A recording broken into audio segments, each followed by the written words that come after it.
This is the New York City FC Pregame Live. Tonight, New York City look to make it 3 in a row on the road against Inter Miami. And now, here are your hosts, Glenn Crooks and Matty Lawrence.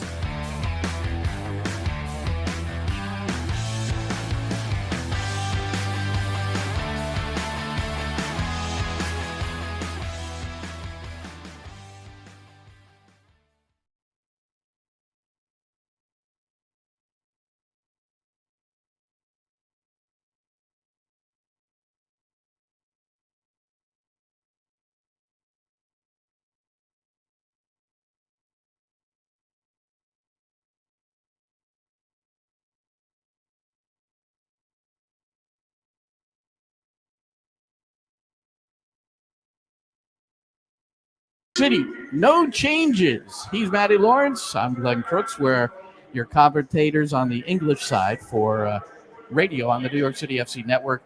Our pregame with Nick Cushing, the exclusive one-on-one with the New York City head coach, is coming up at 7:15 Eastern. But here we are, right on the spot as this just was released about 30 seconds before we came on here. So the significance of this, Matty, is that Lionel Messi, along with Alba and Sergi Busquets, first 12 matches that they were involved, Messi in particular, undefeated. Yeah. Win a trophy, Leagues Cup.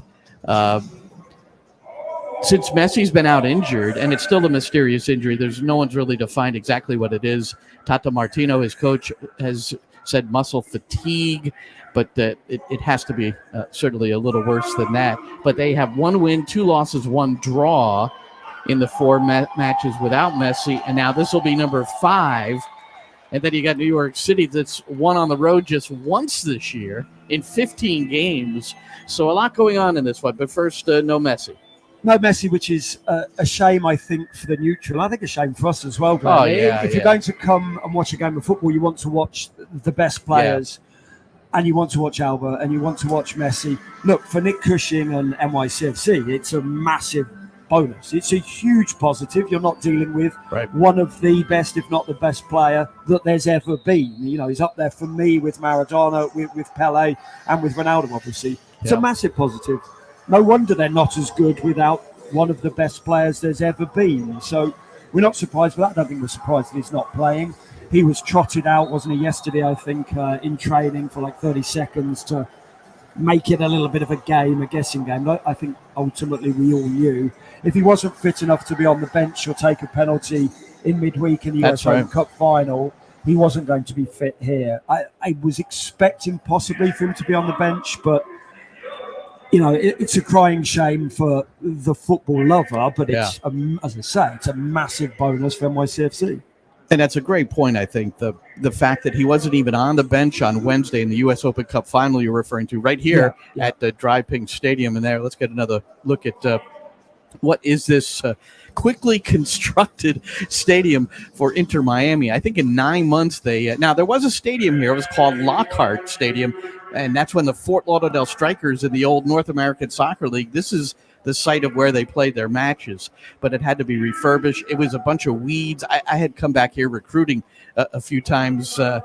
There were some fields close by, and I remember driving past it. It was kind of depressing, you know, that it was just this rundown, you know, complete. Just it was like, other than it being torn down, it was just sitting there. It was almost like that tundra, wasn't it? And I remember seeing the pictures of Lockhart Stadium and thinking, how on earth are they going to make that into a stadium? And look, I know this is a bit of a Lego, a Meccano, whatever you want to say, makeshift stadium. Yeah. But they've done a really good job, and I mean that sincerely.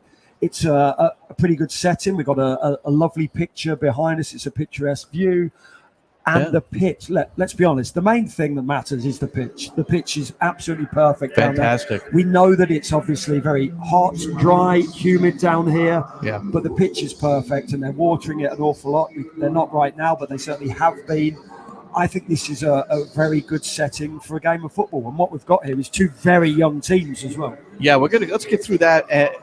I want your thoughts on that, because it's at the back, very young for Inter Miami, and then the front 6, very young for New York City FC. But just back to that Open Cup game for a moment. They lost to the Houston Dynamo 2-1. And regarding Messi, he wasn't even on the bench to potentially take a PK if there were a shootout. And it came close to being extra time. Joseph Martinez, who's on the bench tonight, he's not in the starting 11. He scored a late goal and made it interesting, but they lost 2-1, and they haven't lost at home with Messi around in a long time either. But 5 games without in MLS play, 5 games without a loss. Their last 5 here too, and that's the other thing that New York City is trying to counter with this home advantage for Miami, and the fact that New York City hasn't been able to figure out the road. But they're in their best form. 11 points in their last 5 games, Matty, and only one other team in MLS has a better point total, and that's Portland. In that period of time. So and they've had a new manager bump, which does make a huge difference. Certainly for me as a player, you always notice it when a new manager comes in. Look, they've been in fantastic form, but we also can't take away from the fact that fantastic form was all at home. The away form, all 5 games. The away form is 1 win out of 15. The away form is the 25th worst out of 29 teams in MLS. That's pretty bad, as we know. But also, Miami have only got the 25th best home record out of 29 at home. So you've got a team that's bad at home against a team that's bad on the road. Let's see who wins out. And yes, current form certainly plays into it, but NYCFC can't figure it out away from home. There's only Toronto have won fewer games on the road than NYCFC. Everybody else has won 2 and more. Toronto we can't count because they're so bad. They're dreadful. They haven't won a game away from home. NYCFC have only won 1 game, everybody else 2 and more. So they have to figure it out, and they don't deserve to be in the playoffs unless they can figure out how to win away from home against Inter Miami, who are 14th, and then DC United, who are 10th or 11th in the conference as well. Yep. So New York City starts the day in playoff position. I bumped into somebody on the staff today outside of the hotel who said he believes, and it's based on metrics and all the different analysis, it's really artificial intelligence and what the betting public, not the public, but what the betting community utilizes in trying to formulate different betting odds. And they're looking closely at all those probabilities. And this staff member said he believes that it'll take 5 points. They think very strongly that they'll get in with 5, meaning if it ends a draw today, they're not going to fly home in a state of depression. Yeah, I find that quite amazing, and obviously I believe that certainly the betting community knows, because betting shops don't go out of business. Unless it's Donald Trump's casino, they don't go out of business. But to only get 5 points, and it would be, what would that be then? Only 3 games left. 42 points. Right. That gets you in the playoffs. I understand that it's a different. Yeah. There's 9 teams now get into the playoffs, but that would mean that then obviously only winning one more game. Get max points tonight, and then you go from there. Look, but it was just a matter of like trying to sort out how you. I did too. I wasn't. I was thinking 6 points. Me too. Was really needed. I think my assumption was definitely 6, and I thought probably 7 was required to get into the playoffs. But 5 points. That's fine by me. Well, you mentioned this Toronto team, and New York City's most recent victory, 3-0 over Toronto. So they took care of business against the team that they should have. That was preceded by the 2-0 win over Orlando City, which at the time was the 2nd overall best team in Major League Soccer. So let's do this. We don't often do this. We're going to go through each goal as we described it. So it'll be Matty and myself on all 3 of these goal calls. And it didn't take long. First goal, and he got his first goal as a member of the club, was Andres Perea. And he loses the ball to Magno. Magno on the dribble, inside left channel, angles it, now goes cross field. Jason lets it run to Santi Rodriguez, curls it to the back post, and there's an early goal! And it's Andres Perea as New York City, in 90 seconds, open up the scoring at Red Bull Arena through a driving rainstorm, which started just a few minutes before kickoff. Santi Rodriguez with the assist, and Andres Perea his first New York City FC goal. Glenn, don't pass the ball square, because they normally get cut out. Cuello gives the ball away around the halfway line. Tylus Magno pounces, and then it's a move of real incision and precision. A terrific cross to the back post and a wonderful header from Perea doing what we know he can do. He's a true box-to-box midfielder, Pereira. Lovely cross from Santi Rodriguez, just flighted to the back stick, and Pereira does the rest.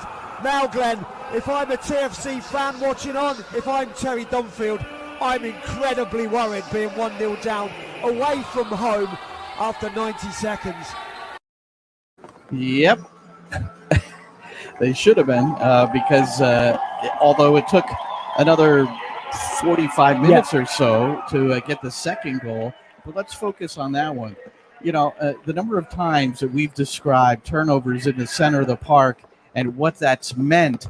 And talking about rain, by the way, let's just show you. Let's see if you can see it. But it's pouring here now, and the supporters that had and anybody that had come into the stands is now, well, many of them are walking down and moving into the concourse area. Some are just it's a warm rain, so some are just sitting through it, and I don't know how well you can see this, but it is raining quite heavily. Yeah, it is. And looking behind as well, the stand, there's very, very dark clouds. Obviously, let's just hope there aren't storms as well that come with it.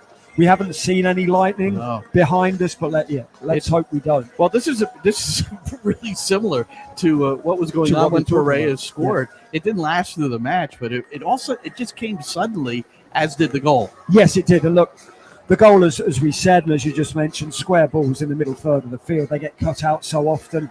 If you're going to play them, you have to be sure, and you have to really fizz them in. It was almost a ball rolled across the middle third. Right. It was cut out really well. And look, I think what you and I love about Pereira is he's a true box-to-box midfielder. He's not a 6, he's not an 8. He is, for me, a proper old-fashioned box-to-box centre midfielder. For me, somebody like a Steven Gerrard, who I'm a Liverpool fan, loved his ability and his lung capacity to cover every blade of grass. Cliche, I know, but Pereira does it. And if he can add the goals to his game as well, unfortunately, NYCFC aren't going to hold on to it. That's factual. If from what we've seen, from what I've seen, you'd be foolish to let Pereira go if you're a Philadelphia Union. But what do I know? Well, big part of it is they're in the same conference. Yes. Not just the same league, but the same conference. And you have to so play often against them twice. True competitors, aren't they? True rivals in every sense. Yeah. All right, so that was goal number 1. So goal number 2 came in the 4th minute of stoppage time. The 4th minute of a minimum 4 minutes in first half stoppage time. And we had been talking prior to that, New York City coming close, getting some chances, is that, man, you got to get that second goal, preferably before the interval. So here we go. Wow, here's a takeaway from Magno, working against Bradley. Now to Bakrar. Bakrar with Caesar to his left. Here's Magno. They're right at the top of the area. To the left, Santi Rodriguez. Splits a double team. And a turn, the shot of the goal by Andres Jason from Santi Rodriguez. It didn't look like Jason had any room to squeeze that shot through, but he did. He did it with pace. He did it with accuracy. And there's the 2-0 lead before the interval. Well, it's giving the ball away in an important area of the field once again from Toronto. Give the ball away in the middle third, and NYCFC absolutely pounce. The turn and finish is quite exquisite from Andres Jason. But Glenn, you have to bemoan the defending. There's 3 Toronto defenders behind Jason. They've got to get tighter to him. They've got to stop him turning. They've got to stop the turn and stop the shot. They didn't, and they get what they deserve for that defending. At half-time, Glenn, I said it, wouldn't it be great if you're going at half-time 2-0 up? You said it, and it happened. That's what happens with Matty Lawrence and the New York City Football Club. So, how about Andres Jason? I thought, look at stats. That's his 3rd goal in 6 games, all competitions. It's prior to that, his first of 48 games as a member of the club, he didn't score, and that's all competitions. And now he has 3 in his last 6. So what's changed with Andres Jason? I think confidence. I think confidence, certainly in terms of he now recognizes himself as a professional footballer and somebody who is good enough to play every single week as a starter in this NYCFC team. I think he lacked belief previously. We saw a couple of misses that he had where you just saw he either didn't want to get hurt. I remember, what was it, a 50-50 challenge when he almost shied away from just heading or tapping the ball home. I forget which game that was. But it comes with playing games of football. It comes with the manager having belief in you. If the manager has belief in you, you start to believe in yourself as well. And I truly think that's all it is. He's getting used to being a professional football. We forget how many of this NYCFC team are so young. He's only 21 years of age. I hadn't even played a game of professional football at 21. I was still at university. So I understand that coming into the game a little bit later. But now I think, and I mean this isn't supposed to be disparaging. I didn't really see him as a true professional footballer until very recently. And he can string together those run of games. And I think he has a real confidence in himself as well. And actually, even better, I think the players around him have a real confidence and a belief in him as well. And he's earned his third consecutive start. How about that? And only one change in the last 3 games by Nick Cushing. It was Magno coming in for Ledesma, Tyler Magno, in that last game against Toronto. Magno coming off the bench against Orlando and getting his first goal since April. But Magno now has a goal and 2 assists because he had a pair of assists in the Toronto game in his last 2 matches. So before we get to Tyler Magno, we're going to see one of his assists right here, because the third goal then, as we move into the second half, also the first tally in a New York City FC uniform, this time for a 19-year-old. And nice little combination to Spring Fernandez on the right side. Here's a real heavy touch. Fernandez in the penalty area, shoots, and he gets his first goal! Julian Fernandez!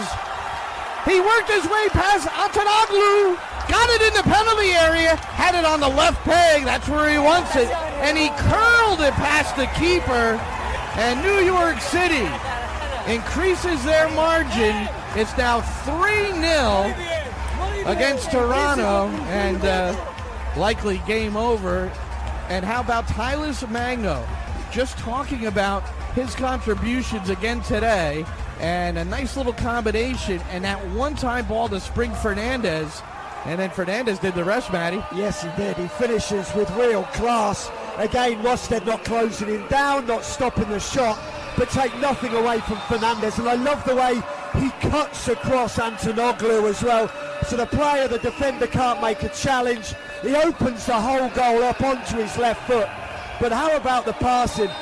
Sands into Fernandez, the header into Tyler Magno round the corner, and Julian Fernandez runs 50-55 yards into the penalty area and finishes with true class, Glenn. A magnificent finish. He made that look simple. All right, so a player that you saw play quite a bit prior to him arriving with the New York City Football Club, but Julian Fernandez. So he is starting to show his value off the bench, and you don't think it's likely that he'll get in the 11 before the end of the year, but it's nice to have a weapon if it's tied or you need a goal. Yeah, or if somebody gets injured in the first few minutes. I think Cushing has full confidence in him to play a full game. But yes, it's hard to break into this side right now because this team itself is full of confidence. I did see an awful lot of Fernandez when he was playing in Argentina for Vélez. And what you saw then was what I saw an awful lot of for Vélez. He's still a young man. He's still only 19 years of age.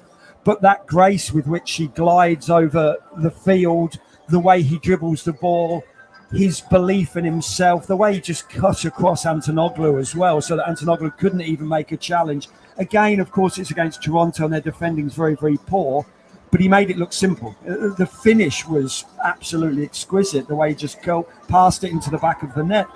At no point, I don't think that either of us think he wasn't going to hit the target. Maybe we didn't think he was going to score, but it felt like he had the belief that he was going to hit the target, make the goalkeeper work. As it was even better than that. He hit the back of the net. He's a great option off the bench, that's for sure. And we're in the midst of our NYCFC pregame live, which we do before every New York City FC match. The news today, and it has to be at the top. It was at the top, and we'll keep reminding you that Lionel Messi, who certainly I had September 30th circled on my calendar. I mean, look, you do this for a living where you describe soccer matches, do commentary, and if you have an opportunity to just talk about the guy and mark his movements and what he does on the ball. Does he get a shot? Does he get an assist? To be able to describe that would have been kind of fun. And I would have enjoyed that. I have to say, Absolutely. I have to admit. And look, you know myself as well. I just enjoy watching warm-ups as well. Yeah, I think it's exactly. great to watch players see what they do Yeah. in warm-up. I think we all remember, or most of us have seen Diego Maradona when he was playing for Napoli and the warm-ups that he used to do there. I'm not saying that Messi would do the same thing, but you learn just as much from warm-ups. And I know that from talking to scouts. Quite often they will come early and watch players warming up just to see how they react, to see how they are around their teammates, to see what their teammates think of them. And yeah, look, it's a crime. It really is. I mean, it's sincerely a crying shame not to see him playing here. But for NYCFC, it's absolutely fantastic that he's not playing, because you're not playing against one of the best players that has ever graced the game of football. So here's something interesting as we close, and I have to give a shout out to Scott Churchson, who covers the team, and he came up, and these are his statistics, so I'm going by Scott. But he presented it to Nick, and then I presented it to Nick as part of the pregame show. New York City has 8 wins. 7 of those wins were with less than 53% percentage. If they have more than 53% percentage of possession this season, they only have 1 win. So I'd like your comment after Nick Cushing makes his comment about possession, because we know New York City wants to they like to control the game. When I speak in coaching terms, and you being a coach, I think we can have this discussion, it tells me that we have to be far better at unlocking teams that are organised, because that means we're probably playing in front of an organised back four. That means we're probably playing in front of an organised back four and 2 midfield players, and we're either not playing forwards enough, so we're having a lot of the ball at the back, or we are playing between the lines and we're not creating any goal chances. I'd have to go into that and continue to look at that to actually have the answer. But for me, it's when teams are disorganised, we can attack them quickly. I think there's an element of Berk Risa can play longer. Munsef Bakra runs behind. I think there's an element of we can be more direct now because of the striker that we have and the range of passing we have from deeper positions. Well, I know they're extremely happy, the staff, with Berk Risa, his addition and his range of passing, and that's part of what's described there. And Munsef Bakra, probably you'd have to say, is getting a little bit more impactful and effective from game to game. Yeah, and we're talking about percentages, and if they have under 53% possession, they're more likely to win. We can't forget that so often at the beginning of the season, teams would let NYCFC have the ball because they knew they couldn't score. Here, have the ball, pass it around the back, off you go. You can have 700 passes if you want. We know full well you are not going to be able to unlock us. Yeah. So that's part of it. I think statistics are always very interesting. It doesn't always provide us with the exact knowledge, but the ability to be more direct, the ability of Bakra to run in behind, which means every now and again you're not so formulaic and not so pragmatic. It was, and I will say, it was boring to watch NYCFC for a lot of the season when they were losing. They'd keep the ball, and then they get to the final third, they wouldn't know what to do with it. Then the other team would hit on the counter and score, then give the ball back to NYCFC. You keep passing it around, have another 100 passes that don't go anywhere. You can't finish. You don't have anybody to provide penetrating passes. So the statistic itself doesn't surprise me at all, but it's not everything. That statistic doesn't tell them. It doesn't tell us that we've got a different type of centre forward. There is an actual centre forward. There is now a left-sided centre half, as in somebody with a left foot, so the side's more balanced. I think it's more than just that percentage statistic, and I don't think Scott would say it is just about that percentage statistic. But it is telling us that NYCFC now aren't afraid to be more direct, because guess what? They've got someone who's willing to run in behind and stretch the opposition. Well, it continues to rain here, Matty. It does. It's a driving rain. It may have let up slightly, but the skies did open up. We saw the dark clouds in the distance at the beginning of our pregame live, and they moved in. And sure enough, as we approach kickoff, it's 39 after the hour is when kickoff is. That's still a half hour away. And instead of watering the field with your system, you'll let the skies water it. Absolutely. And the one thing I am noticing, they're doing the little circle, little keep ball circle, NYCFC just down below us, and you can see how much the pitch is cutting up. It's very hard to see it on the monitor. Yeah. But obviously, we know it's raining hard, so the pitch is going to cut up. We don't know just how wet it is down there, but you're not going to see how boggy it is until you start seeing puddles. And let's hope we don't start seeing puddles, because we've seen that before in some of our broadcasts, and we've had 6-hour broadcasts because of torrential rain. But it doesn't look to be a let-up, does there? No. I think we all understand, anybody around this country understands the Florida weather and storms. But I hate to say it, this looks almost a little set in. Well, we weren't scheduled to leave till tomorrow morning, so what the heck? You might as well just sit around and talk about. Absolutely, we have a lot to talk about, Matty, if we get delayed. So it's the New York City FC network. There, if you're watching this, you can see it on your lower third here, and that's nycfc.com/radio. You can get it on the NYCFC app if you're a supporter and you have the app. You can get it on the TuneIn app. I know a lot of people have that because you can get radio stations and music from all over the world. And or you go to the webpage and it's on there as well. Sync up with Apple. Just do it. I defined syncing today on a tweet. I'm getting really bad at this in these demands. But I hope you do listen to us. If not, fine. Enjoy the game.